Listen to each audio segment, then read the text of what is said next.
Important प्रश्न है। Question number 1,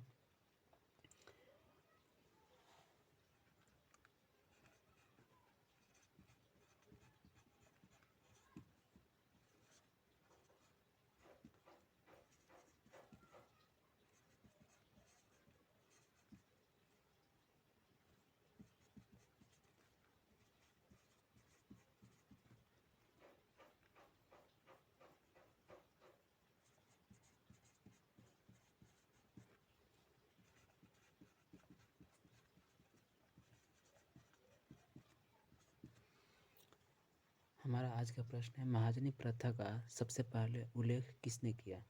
तो इसका राइट जो आंसर होगा दोस्तों, उसका राइट आंसर जो होगा शतपथ ब्राह्मण। क्या होगा दोस्तों? शतपथ ब्राह्मण।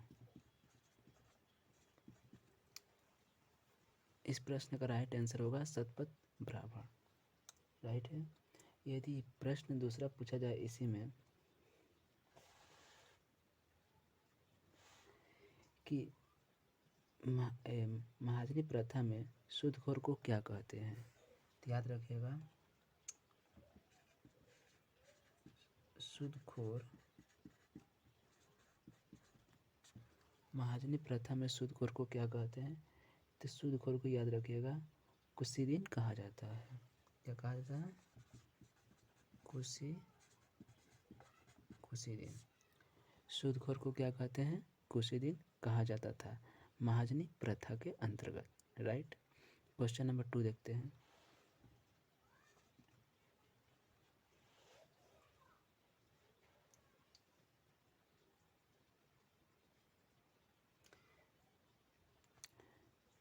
क्वेश्चन नंबर 2 हमारा है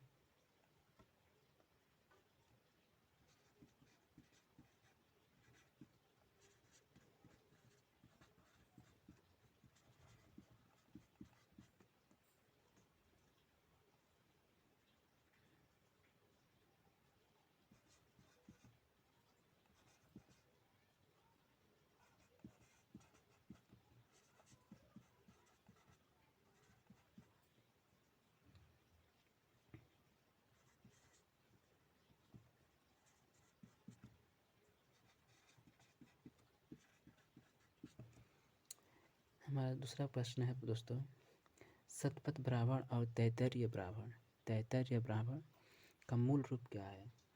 तो इसका जो मूल रूप होगा दोस्तों, तो याद रखिएगा यह जो मूल रूप है अर्थात इसका जो उल्लेख मिलता है यजुर्वेद में। किसमें? यजुर्वेद।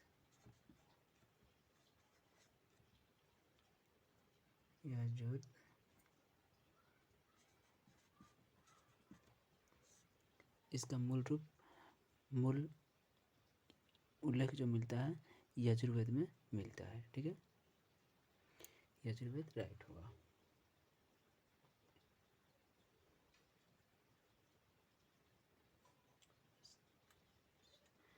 यदि पूछा जाए कि यजुर्वेद के रचयिता कौन है, तो याद रखिएगा भी इनका रचयिता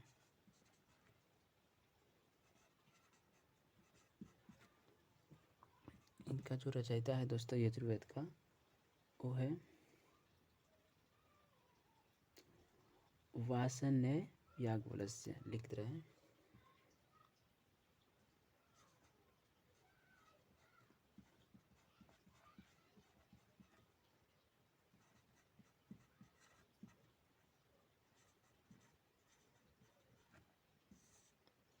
इसका जो रचयिता है वो है वासन्यायागवल्क्य। राइट, याद रखिएगा।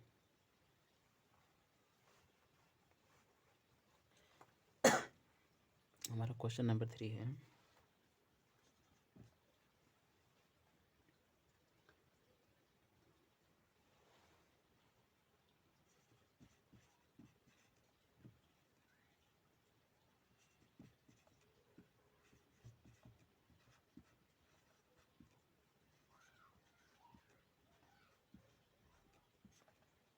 वेदों के गद्य प्रकरणों को क्या कहते हैं। वेदों के गद्य प्रकरणों को क्या कहते हैं।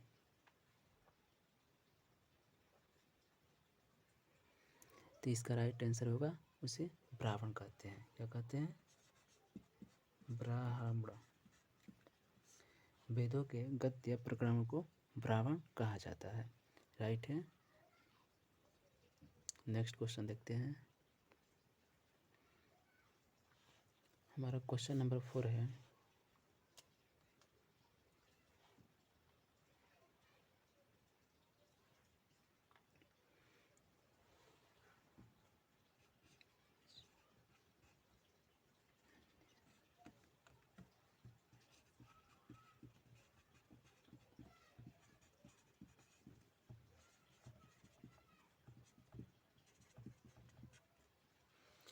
क्वेश्चन नंबर 4 है, निरंजना नदी कहाँ पर है? तो निरंजना नदी जो है दोस्तों कहाँ पर है? ये तो आप जानते हैं अच्छी तरह से। निरंजना नदी बोधगया में है। कहाँ पर? बोधगया में। निरंजना नदी जो है बोधगया में है। बोधगया में ही निरंजना नदी के किनारे पीपल के वृक्ष पर गौतम बुद्ध को ज्ञान की प्राप्ति हुआ था। राइट।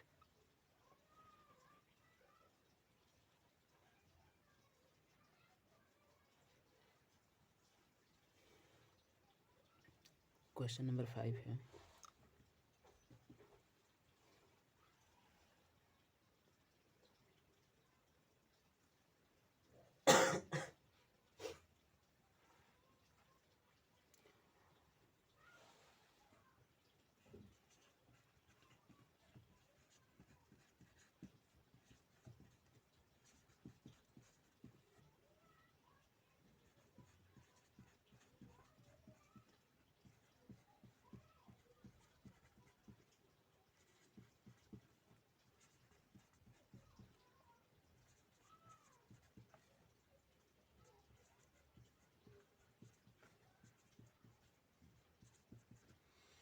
हमारा क्वेश्चन नंबर 5 है, ज्ञान प्राप्त के बाद महात्मा गौतम को क्या कहे जाने लगे? मतलब लोग इनके ज्ञान प्राप्ति के बाद इन्हें क्या कहने लगे? तो ये सब प्रश्न भी बहुत इजी है, इसे जानते हैं कि उन्हें ज्ञान प्राप्त के बाद गौतम बुद्ध के नाम से प्रसिद्ध हो गए।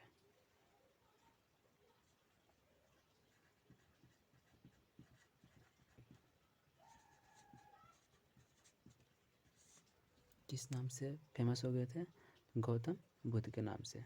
ज्ञान प्राप्ति के बाद, ज्ञान के पहले महात्मा बुद्ध कहे जा रहे थे। ठीक है।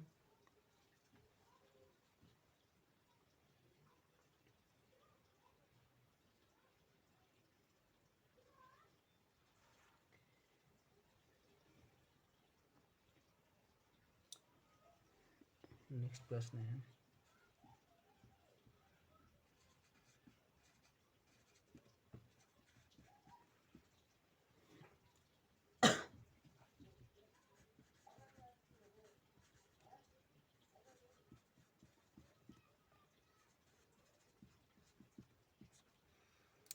क्वेश्चन नंबर 6 है, बुद्ध का परिनिर्वाण कहाँ पर हुआ?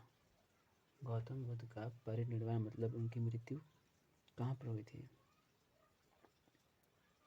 इनका गौतम बुद्ध का परिनिर्वाण कुशीनगर में हुआ था। कहाँ पर? कुशीनगर में। कहाँ पर हुआ था? कुशीनगर में इनका मृत्यु हुई थी, जो यूपी में है।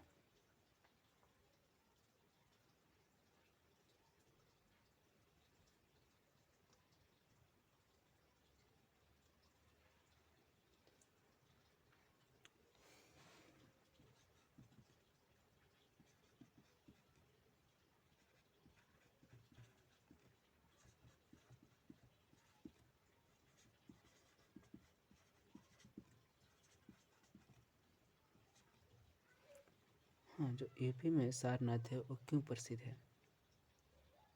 तो इसका राइट आंसर जो होगा, यूपी में जो है सारनाथ वो क्यों प्रसिद्ध है?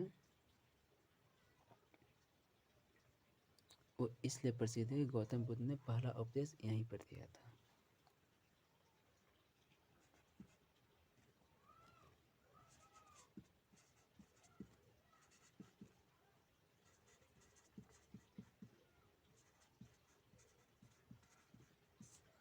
गौतम बुद्ध का पहला उपदेश कहाँ पर? ज्ञान प्राप्त होने के बाद जो पहला उपदेश दिए थे कहाँ पर दिए थे?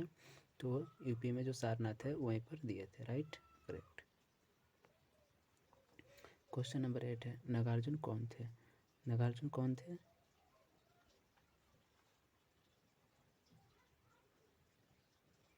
तो इसका राइट आंसर जो होगा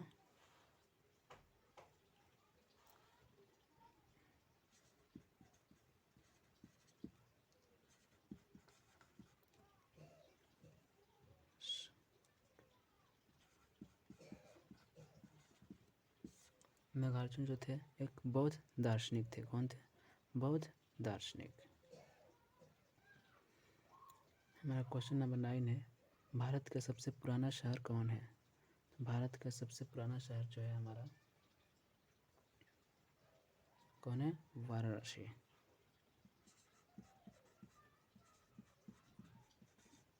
सबसे पुराना वाराणसी है, जो 5000 वर्षों से यह पुराना है, राइट।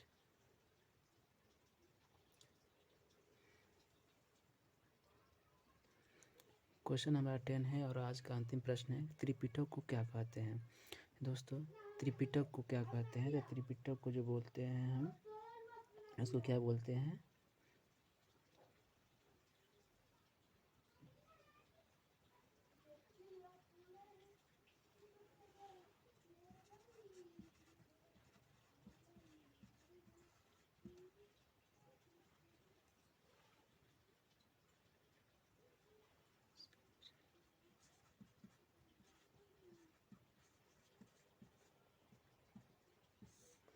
त्रिपिटक को हम बोलते हैं थ्री फोल्ड बास्केट। क्या बोलते हैं? थ्री फोल्ड बास्केट जो है त्रिपिटक का अन्य नाम है, राइट है। तो आज के लिए 10 मिनट। वीडियो अच्छा लगे तो शेयर कीजिएगा और इस तरह की चीज़ें इम्पोर्टेंट लाते रहेंगे। धन्यवाद।